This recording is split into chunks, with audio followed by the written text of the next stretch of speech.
আমার মেয়ে সকাল সকাল ঘুমিয়ে পড়েছে। যে মেয়ে হচ্ছে 12টা 12:30টায় ঘুমায়, সে আজকে সকাল সন্ধে 9:30টায় ঘুমিয়ে পড়েছে। একবার যদি উঠে যায় না, ও আর কি সকাল পর্যন্ত আর ঘুমাবে না। সেই জন্য আস্তে আস্তে কথা বলছি।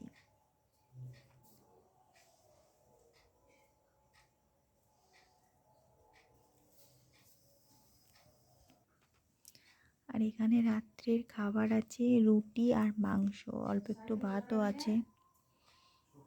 আমার না একটা সবজি না হলে শুধু মাংস দিয়ে খেতে ভালো লাগে না অত। একটা এক্সট্রা প্লেট নিয়ে আসবা। আমার মেয়ে ঘুমাচ্ছে বলে তো আমার বর সব কিছু খাবার টাবারগুলো নিয়ে আসছে।